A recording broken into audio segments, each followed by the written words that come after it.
Bienvenidos a un nuevo episodio del podcast DermaTV. Soy David Revilla, dermatólogo, y vamos a hablar hoy con David Saceda y con Alba Gómez Zubiaur sobre alopecia androgénica y sus nuevos tratamientos. El podcast DermaTV es un espacio creado por dermatólogos para que conozcas todo sobre tu piel basado en la mejor evidencia científica y también sobre el pelo y las uñas. Hoy estamos con el pelo. ¿Qué tal, David? Alba, ¿cómo estáis? Muy bien, David, un placer estar aquí contigo. Muchas gracias por la invitación. Bueno, yo quería preguntaros a ti, David, que alguna publicación además has subido en Instagram y en redes sociales, que es realmente, porque claro, yo os he presentado como dermatólogos, sí, pero hoy estamos hablando de pelo y realmente muchas veces os definís como tricólogos. Sí. ¿Qué es realmente la tricología? ¿Qué es un tricólogo? Justo. Nosotros somos dermatólogos, pero los dermatólogos tienen una rama, una especialidad, una súper especialidad que es la tricología. La tricología es la ciencia que estudia el cabello. El cabello cuando está dañado, cuando está enfermo, es decir, las alopecias, la calvicie, pero también el cabello sano, cómo cuidarlo y cómo protegerlo. Entonces, la tricología es esa rama, la rama que estudia el cabello, que es una rama de la dermatología. Muy bien, David. Y entonces, Alba, ¿qué hace falta para ser tricólogo entonces? Bueno, yo creo que sí que es importante incidir en esto porque ahora mismo enseguida vemos la palabra tricólogo en muchas clínicas que realmente no tienen detrás a un dermatólogo. Los dermatólogos somos defensores que quien se pone el título de tricólogo tendría que ser de inicio dermatólogo. Como ha dicho David, la tricología es una superespecialidad de la dermatología. Dentro de la dermatología, cualquier persona que se haya formado en dermatología tiene conocimientos sobre tricología porque está incluido en nuestra especialidad, piel, pelo y uñas. Pero es que además algunos de nosotros, algunos dermatólogos, hemos querido, pues como el que se especializa en cáncer de piel o el que se especializa en linfomas, bueno, pues algunos nos hemos especializado en pelo y a esto le llamamos tricología, es decir, como base dermatólogo, pero además focalizado en el pelo, en la tricología. Pero no empieza por tener un título de tricólogo. Vale. Yo creo que ya lo tenemos más o menos aclarado.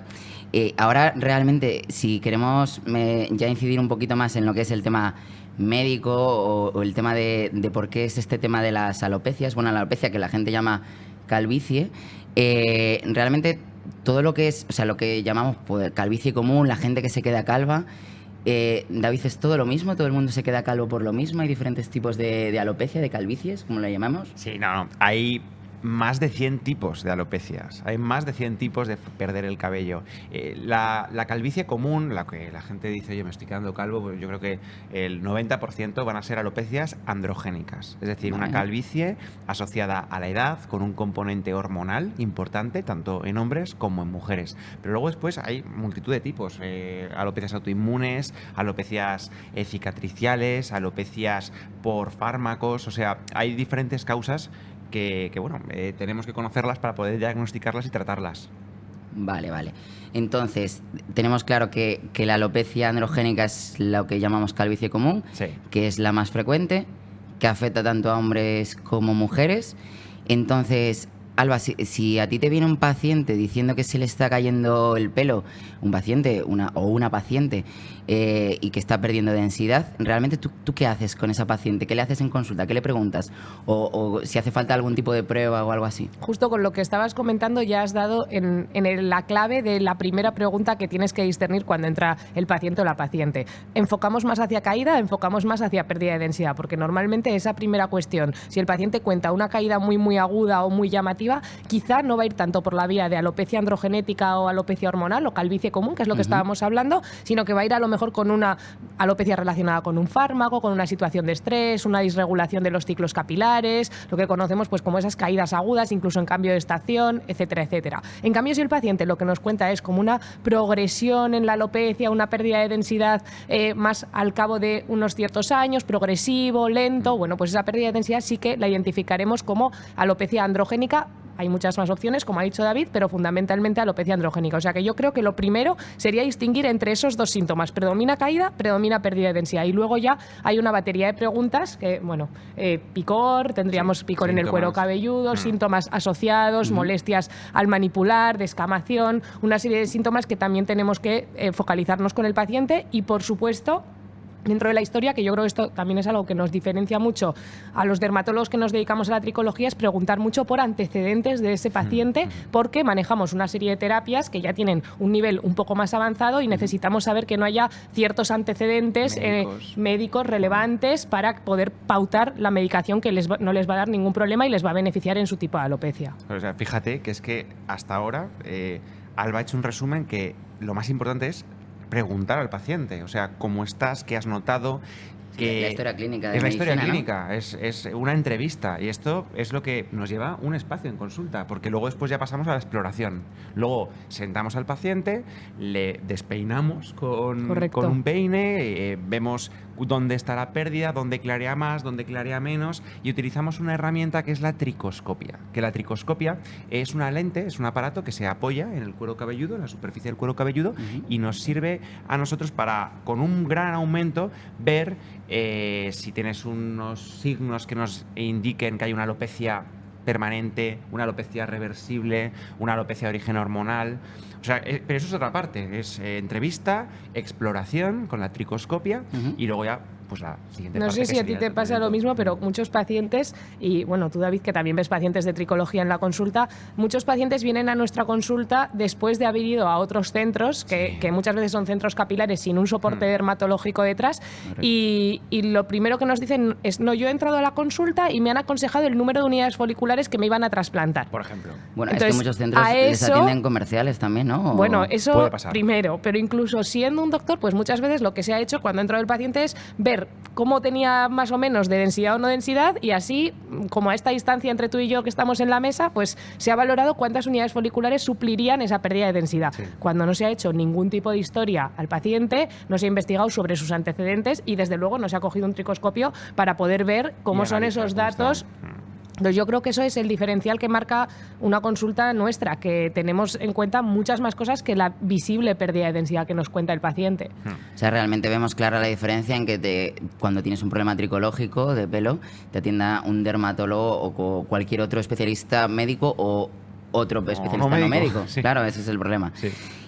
Y entonces, si nos centramos en lo que es la alopecia, eso, lo que hablábamos, la más frecuente, la alopecia androgénica, realmente hablamos de que afecta a hombres y mujeres, pero afecta por igual, o sea, porque los hombres, bueno, los hombres calvos, hablando claro, pues hay muchísimos famosos, los vemos por ahí, pero tampoco se ven tantas mujeres calvas, salvo pues por alguna enfermedad o alguna cosa, o por lo menos no, la población en realidad pues tampoco lo conoce tanto. Afecta exactamente igual, hay diferentes formas de aparecer. No sé qué opinas tú, David. Mira, desde luego la alopecia masculina, la androgénica masculina, es una calvicie muy común, muy extendida, muy frecuente. Se piensa que el 50% de la población se ve afectada a edades más o menos jóvenes, 40 años, en más o menos grado, evidentemente, pero cuando ya superas la edad de los 60 años se afecta más del 80% de la población. O sea, es un proceso de envejecimiento, pero también cuando ocurre en edades más jóvenes es una enfermedad en sí misma y desde luego puede suponer un sufrimiento para el paciente que lo sufre.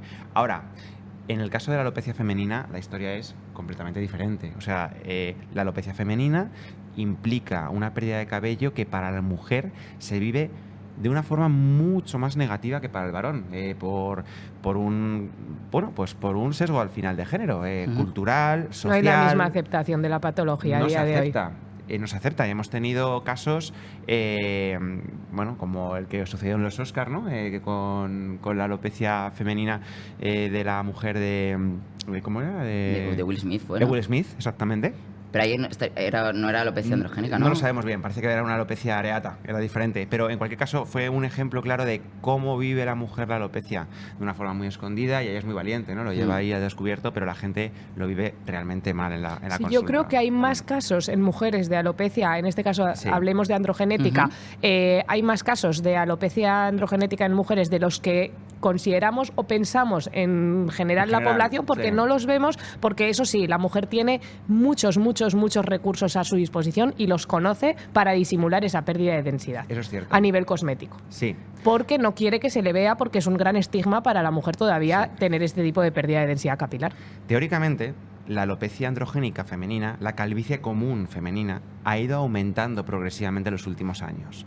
Y no se sabe muy bien si realmente está aumentando la presencia de esa alopecia o está aumentando el número de mujeres que consultan. Un sobrediagnóstico, bueno, no, un sobrediagnóstico no. no. Un sobrediagnóstico, sino que estaban ahí y lo Pero nadie vivían lo ha- escondidas y también porque no había los tratamientos había. médicos que hay ahora. Y ahora que ya saben que hay opciones de curarse, de cuidarse, de conseguir mejorar, porque las hay ahora hablaremos de tratamientos médicos y quirúrgicos, ahora la gente consulta. Y entonces las mujeres consultan mucho en alopecia, en consulta de tricología. Cuando pensamos en pelo, yo creo que muchas veces pensamos en el hombre, ¿no? La calvicie, trasplante, lo más común, ¿no? El trasplante de Casillas de ayer, por ejemplo. Pero la realidad es que la alopecia femenina es un problema de primer nivel y es uno de los principales motivos de consulta.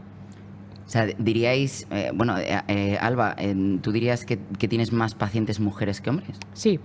Es verdad que Yo hay que también. diferenciar entre tipo de pérdida de densidad capilar. En mujeres hasta ahora sí que estaba muy estandarizado el consultar por pérdidas agudas, es decir, por caída en sí misma. Eso yo creo que sí que, además para las mujeres que tenemos el pelo largo, la caída es muy llamativa. En cuanto hay un periodo de caída nos damos cuenta muy fácilmente porque el pelo es mucho más escandaloso cuando está largo y se ve que queda por todos los sitios.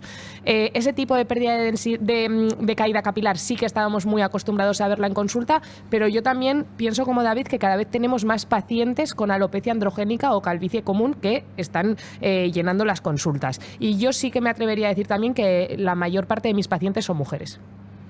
Y realmente a esas mujeres, y sigo contigo, Alba, ¿por qué se les cae el pelo en la alopecia androgénica? Tanto en mujeres como hombres. No sé si hay alguna diferencia entre hombres y mujeres. O sea, ¿por qué se cae el pelo? ¿Qué es lo que pasa? Porque mucha gente piensa o nos dice, bueno, es que es la menopausia, porque hay muchas mujeres, e incluso alguna paciente mía me ha comentado, es que ninguna mujer tiene el pelo bonito a partir de cierta edad. ¿Por qué se cae el pelo en estas pacientes? Bueno, yo creo que ahí en ese enunciado has como añadido o juntado dos cosas que pueden ocurrir simultáneamente, pero que van por vías un poco diferentes. Por un lado tendríamos esta alopecia calvicie común de la que estamos hablando, que ocurre en hombres y en mujeres. En hombres parece que está bastante claro cómo es el proceso por el que ocurre. En mujeres, que hablaba David de la afectación hormonal o de la influencia hormonal, parece que en hombres eso es el centro del proceso. En las mujeres también tiene una participación, pero se sabe que hay muchos más factores. Quizá algunos de esos muchos más factores que aún no tenemos claros también son los que hacen que cada vez veamos más casos. No lo sabemos, pero sabemos que hay algo más.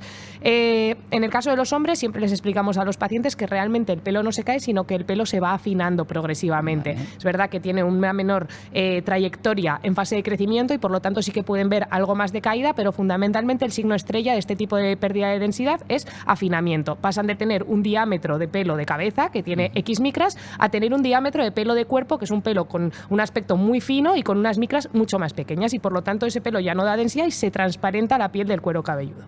Eso en los varones. En las mujeres quizá el signo estrella de la alopecia o calvicie común, alopecia androgénica, sería el mismo, pero en el proceso de desarrollo no solo está el contexto hormonal, puede haber otros factores. Y entre ellos, lo que comentabas del proceso de envejecimiento capilar.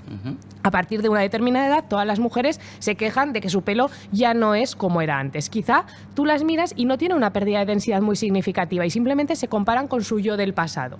Y te enseñan una foto y dicen, no, es que yo sí tengo pérdida de densidad porque esta era mi foto de cuando yo tenía 25 y mi pelo es diferente y mi coleta mide mucho menos. Entonces, sí que hay un proceso de envejecimiento capilar que también podría tener un cierto grado de afinamiento generalizado del cabello con signos diferentes al de la alopecia hormonal o alopecia androgénica, pero sí que hace que se contribuya a esa pérdida progresiva o un pelo más fino, con un aspecto a lo mejor más fosco, menos brillante, etcétera, etcétera. Yo creo que ahí se juntan ambos procesos, ¿no? Y las mujeres a partir de una edad pues pueden incluso ver unión de ambos y entonces todavía les es más llamativo. Sí. Y David, ¿tú dirías que realmente entonces... O sea, sabemos eso, que hay una parte del proceso de envejecimiento de capilar, pero ¿dirías que todos los hombres y mujeres, por ejemplo, llegada a cierta edad, depende de la edad en cada uno, todo el mundo va a tener alopecia androgénica? ¿Todo el mundo va a tener calvicie común aunque sea en diferente grado? Un grado, es que fíjate, un grado sería microscópico y un grado microscópico vamos a tener todos. Al final es un proceso de envejecimiento. ¿Todo el mundo? Sí. Otra cosa es una enfermedad, una alopecia androgénica. Vale. Para eso requiere áreas de pérdida de densidad que sean más marcadas en entradas y coronilla en los varones, y en el caso de las mujeres más difusa y en la línea media, ¿no? Pero hay que distinguir también esas dos áreas, esos dos campos.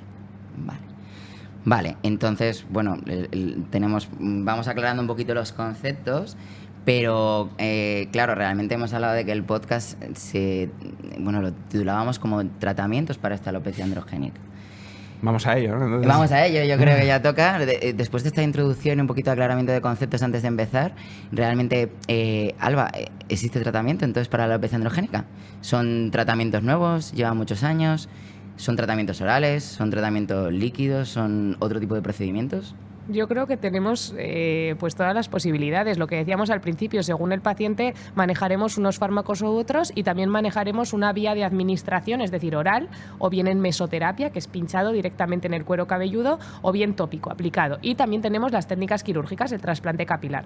Entonces, yo creo que ahora es un muy buen momento para preocuparse del pelo, porque, nosotros hemos llegado, hemos llegado en una era en la que la dermatología, la tricología puede aportar soluciones a los pacientes con pérdida de densidad capilar, en concreto con la alopecia androgénica, calvicie común. Tenemos muchos recursos que además tienen publicaciones científicas detrás que nos dicen que funcionan, que yo creo que esto es lo primero que le tienes que explicar al paciente, es decir, basarte en ciencia, en datos, en lo que realmente sí que se ha comprobado que va a tener una eficacia, y también con seguridad, que yo creo que es lo otro que tenemos que tener en cuenta cuando manejamos estos pacientes. Entonces sí, hay muchas opciones terapéuticas por diferentes vías, por diferentes mecanismos de acción. En cada paciente utilizaremos unas, otras o combinaremos, y también veremos cómo evoluciona su alopecia para dirigirlo en un momento dado a un tratamiento más intensivo, y en otro momento dado podemos a lo mejor hacer un tratamiento un poco más light si la alopecia no está evolucionando mucho, y siempre teniendo en cuenta el perfil de seguridad para que el paciente esté cómodo con la medicación, porque son tratamientos a largo plazo. Sí, de hecho yo creo que un punto que decía Salva que es importante es que combinamos tratamiento. Es fácil que un paciente esté con un tratamiento oral, además un tópico, una loción, un gel, y también seguramente con infiltraciones. Puede estar con las tres cosas, con una o con dos. Y esa combinación es esencial porque son tratamientos a largo plazo. Muchas veces una pregunta frecuente en consulta es: ¿y esto un tratamiento para la calvicie es para toda la vida? Pues para toda la vida no, es mientras te preocupe el pelo.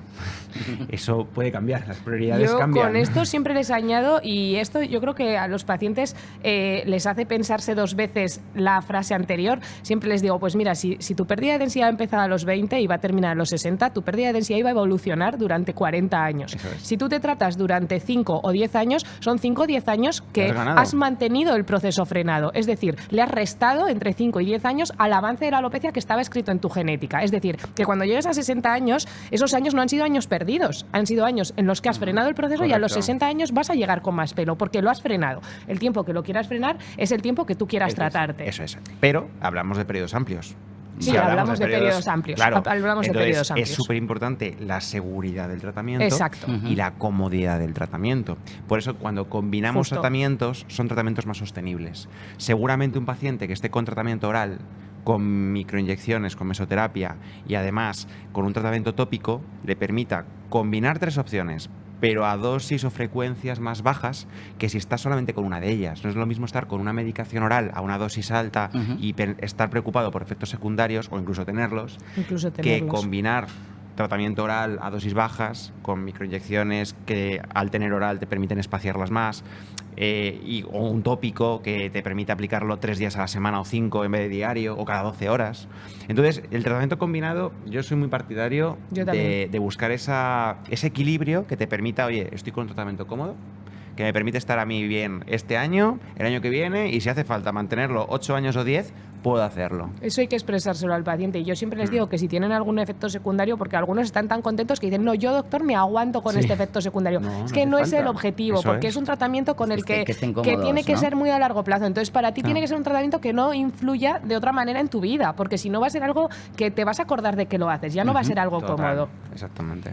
Y son, bueno, os lanzo la respuesta a los dos, quien quiera responder, o sea, ¿son los mismos tratamientos? Varias preguntas. ¿Son los mismos tratamientos para hombres y mujeres?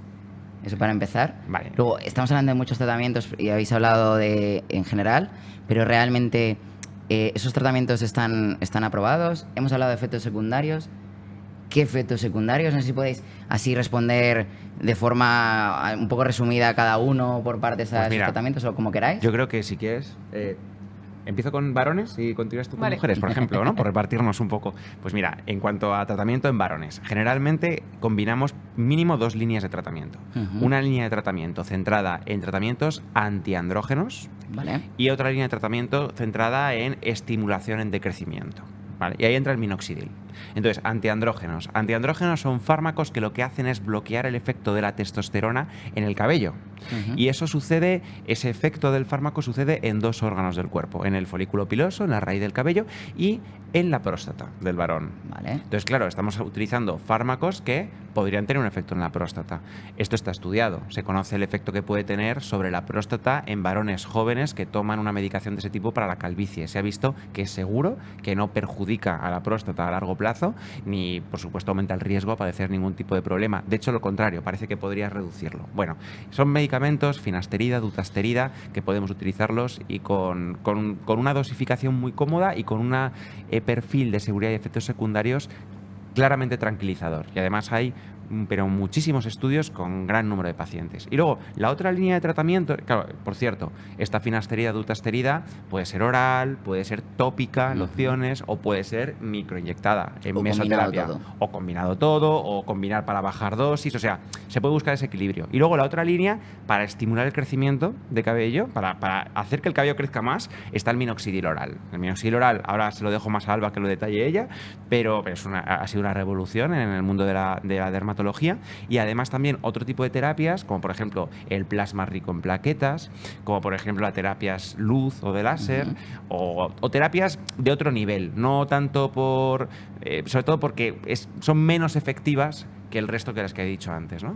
Y eso ya Sí, continúa me si dejas quieres. el testigo del minoxidil, Venga. que yo creo que tiene sentido porque en las mujeres, desde que tenemos minoxidil oral, ha sido un cambio de paradigma en los resultados que obtenemos en la alopecia androgénica y otras alopecias en las mujeres. Entonces, así como en los hombres el papel de los antiandrógenos es esencial, en las mujeres, aunque también los utilizamos, y aquí tendríamos alguna opción más terapéutica diferente en mujeres que en hombres, el papel central se lo lleva en la mayoría de las situaciones el minoxidil.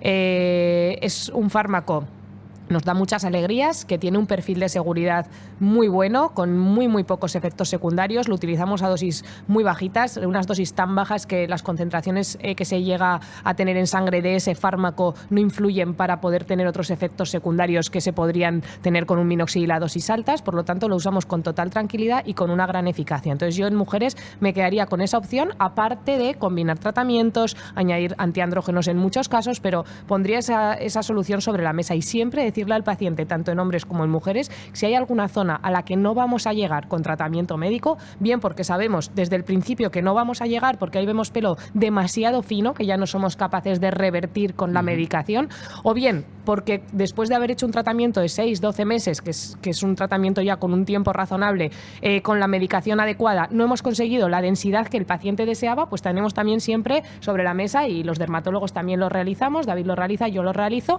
la opción de trasplante capilar.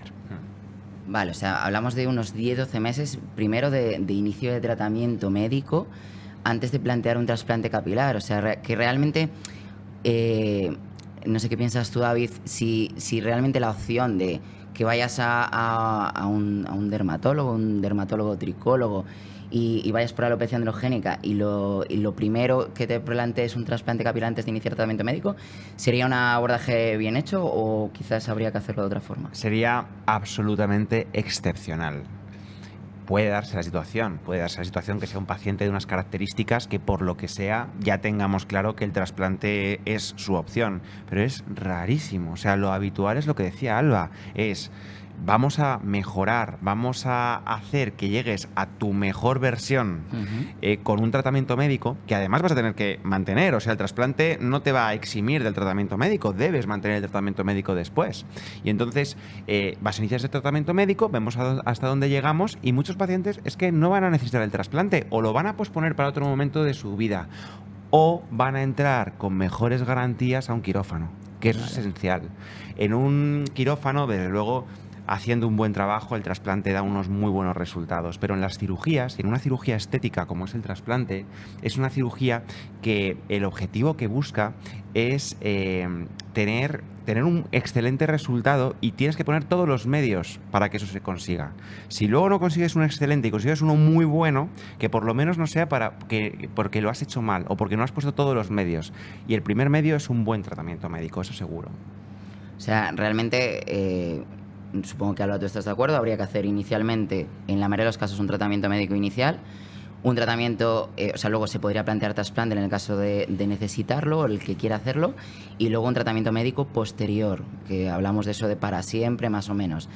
Entonces, porque a veces vemos incluso en gente famosa así varios trasplantes realizados o repetición de trasplantes, ¿es porque no quieren hacer tratamiento? Como matiz, quizás salvaría eso, algún caso puntual, pues a lo mejor un paciente que ya tiene, pues no un paciente de 20 años, un paciente a lo mejor de 35, 40 años que no tiene una gran alopecia, a lo mejor solo se ve un poco de retracción de las entradas. Bueno, pues a lo mejor a ese paciente sí que se le puede plantear de inicio, además de un tratamiento médico para que no avance más la alopecia, un trasplante capilar, pero son casos seleccionados. La mayoría de los pacientes es verdad que se benefician de un recorrido de tratamiento médico antes de plantear la cirugía, porque incluso el tratamiento médico te mejora tu zona donante, es decir, de la que se va a coger el pelo para colocarlo en la zona donde te hace falta densidad.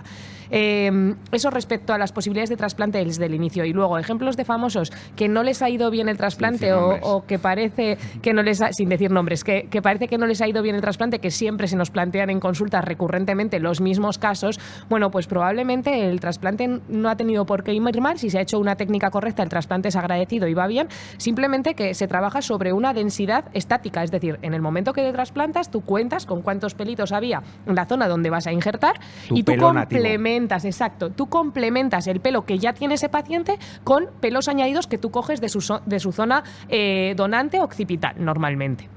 Tú has complementado, es decir, has contado con que ahí había una base de pelo nativo del paciente. Si ese pelo sigue ese proceso de afinamiento y deja de tener entre 8, 11 micras y empieza a tener entre 3 y 4 micras, pues la densidad que va a aportar ese pelo que tú estabas contando con él para aportar densidad va a ser mucho menor. Por lo tanto, ese paciente va a percibir que el resultado del trasplante ya no es el que tenía en el momento que se realizó la cirugía. ¿Por qué? Porque no hemos hecho nada para conservar el resto de pelo que había en la zona. Y esto suele ser la causa más llamativa pues de las clínicas que aseguran al paciente que el trasplante es posible sin tratamiento capilar asociado. Sí. Creo que podríamos contar con dedos de una mano pacientes a los que les hemos librado de tratamiento capilar y les hemos permitido hacer una cirugía sin nada más. Estamos hablando de pacientes muy añosos, sí, muy y que viven básicamente el pelo injertado porque has hecho una super cirugía muy grande. En el resto de los casos o lo complementas o no vas a tener éxito. Hay un punto que es importante. El tratamiento médico es obligado después del trasplante capilar, como hemos dicho, y es un punto también importante cómo realizas ese trasplante, porque la vida es muy larga. Puede haber situaciones en las cuales tengas que suspender el tratamiento médico por motivos personales, motivos médicos, bueno. Entonces es muy importante también la técnica de trasplante que realizas, cómo lo realizas, previendo que incluso si se da esa situación que no es deseable, que vas a empeorar seguro, pero que si dejas de tomar tratamiento médico, empeores por lo menos de forma natural. Y a veces se dan situaciones, y hemos visto personas trasplantadas que han perdido el pelo nativo porque no han hecho un tratamiento médico y que ya no es que tengan una alopecia, es que tienen un desastre, porque el pelo se lo han colocado de tal forma que queda antinatural.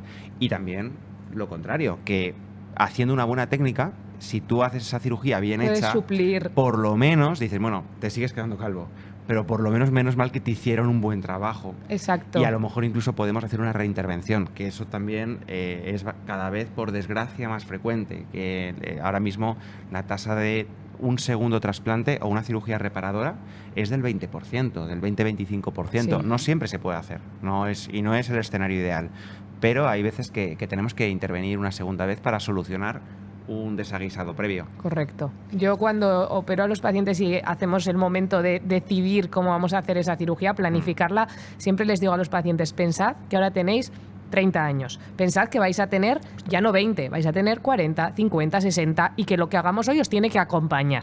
Entonces, que piensen que lo que haces en ese momento no es el presente, es que va a ser su futuro. Entonces, creo que eso es importante aconsejarle al paciente. Yo creo que en muchos sitios se peca de no hacer ese consejo al paciente. El paciente a veces no hace esta reflexión. Nosotros sí, porque vemos cómo envejecen los trasplantes de nuestros pacientes. Entonces, tenemos esa reflexión muy interiorizada. Entonces, si tú al final al paciente no le haces pensar que ese trasplante tiene que envejecer con él porque el pelo trasplantado tiene menos riesgo de perderse, es que al final se puede generar un desastre estético que, bueno, igual deja de ser un desastre estético porque va a ser tan común que nos acostumbremos a ver ese tipo de pérdidas de densidad anormales. No creo. Bueno, la verdad que con todo lo que comentáis nos quedan muchas dudas sobre trasplante y cuidado de pelo, que yo creo que habría que hacer varios podcasts para solucionarlas realmente. Cuestión de juntarnos otro día, David. Pero bueno, vamos a ir terminando. Solo quería pediros un par de cosas. Primero, una pregunta lanzada a los dos también, para quien quiera contestar o queréis decir los dos. Y después de esa pregunta, también que me deis un mensaje resumen, muy resumido, un par de frases cada uno, bueno, como tú has hablado de hombres con alopecia androgénica y tú, Alba, de mujeres con alopecia androgénica, ¿qué le diríais a un hombre preocupado por su alopecia androgénica o por una pérdida de densidad? ¿Y qué le diríais a una mujer? Pero antes os quiero preguntar, ¿ha habido alguna famosa en redes sociales que ha hablado de tratamientos tónicos capilares como la ronquina, que como que era su secreto para tener un pelo milagroso, que era un remedio natural y que era mucho mejor que otros tratamientos de los que habéis estado comentando? No sé qué opináis de eso. Bueno, la ronquina es aceite de romero, que tenía otra serie de componentes también, pero bueno, es verdad que hay estudios in vitro como muy experimentales que demuestran que puede tener cierto beneficio para el folículo. De eso a que se traduzca en lo mismo en el cuero cabelludo hay un paso. Es cierto también que algunos de estos productos tienen efecto cosmético, o sea que te mejora el tallo, el brillo. Correcto. No es poco, o sea, está bien. Todos los años estamos a la siempre a la espera de a ver cuál es la noticia del milagro, efectivamente. Sí. No es un tratamiento para la alopecia. Que puede ser beneficioso cosméticamente, pues estupendo, como puede serlo otros muchos champús que los hay, muy buenos. Sí. Vale, o sea, tenemos claro entonces que antes de ponernos cualquier milagro que comenten por redes sociales, hay que consultar al dermatólogo, tricólogo en este caso. Entonces, vamos allá con ese mensaje resumen antes de terminar. Para hombres con alopecia androgénica, David, ¿qué mensaje le dirías de qué es lo que tiene que hacer o algo resumido de lo que tú quieras comentar? Y Alba, tú para mujeres, ¿vale? Así por ese orden. Yo, si alguien nos escucha, que es un varón preocupado por alopecia, porque clarea, yo lo primero que le tengo que recomendar es que se ponga en buenas manos. O sea, que consulte a un dermatólogo, que busque su diagnóstico, que confíe en el diagnóstico. Hay muchas veces que el diagnóstico es muy positivo y que no tienen ni siquiera que hacer un gran tratamiento porque, bueno, ha sido un episodio puntual. Que confíen en ese consejo médico y que hagan un buen seguimiento antes de gastarse el dinero o ver opciones que quizás no son las mejores para él. Vale. Sí, vamos pues apuntando, ¿eh? Me alineo con lo que ha dicho David. Diagnóstico como punto esencial de cuando empiezas a tratar un problema capilar, y para diagnóstico ponerte en manos de alguien que sepa diagnosticar. Y ya después del diagnóstico hay muchas armas terapéuticas. Actualmente tenemos muchas opciones, o sea que el paciente va a ir bien y le vamos a acompañar en ese camino de felicidad, porque nuestros pacientes nos reportan mucha felicidad porque están muy contentos con los tratamientos. Vale, y bueno, simplemente antes de acabar, preguntaros, ¿vosotros estáis con tratamiento para el pelo o tenéis buen pelo simplemente de por sí? Hombre, David, por favor, qué preguntas más indiscretas. El pelo hay que cuidarlo. Aquí somos dermatólogos, cuidamos la piel, el pelo, las uñas. Estamos con tratamiento para todo. Correcto. Nosotros antes de mirarnos a los ojos nos miramos a ver qué tal tenemos la línea de nacimiento del pelo. Eso es una seña de identidad de los dermatólogos que nos dedicamos al pelo. Sí. No os lo toméis mal si alguna vez os hacemos eso, Sí, si estamos mirándote así solamente, o sea, es pues nuestro punto de referencia. No tenemos nada por aquí. No, es como que yo estoy evaluando. No, ya está, no puedo dejar es inconsciente. De hacerlo. Bueno, pues vamos a ir despidiendo ya. Nos queda en el tintero el trasplante capilar, los cuidados de cabello, pero ya vemos que esto puede dar para largo y tendido, como pasa a veces en muchas consultas de tricología, que los pacientes tienen muchas dudas que no podemos resolver en determinado tiempo. Entonces, muchas gracias, David, muchas gracias, Alba. Simplemente recordaros que que nos podéis seguir en la Fundación Piel Sana, en Instagram, en YouTube, en TikTok, que podéis escuchar más episodios de este podcast en Spotify, en iVoox, y que nada, si os ha gustado, pues lo que más os guste, dependiendo de qué plataforma estéis, podéis suscribiros, podéis daros like, dar 5 estrellas, y si queréis ver más de este episodio de Tricología, si os quedan dudas de trasplante capilar que os solucionen estos dos expertos que tengo a mi lado, o de cuidado de cabello, pues ya sabéis que comentar y pedírnoslo. Muchas gracias.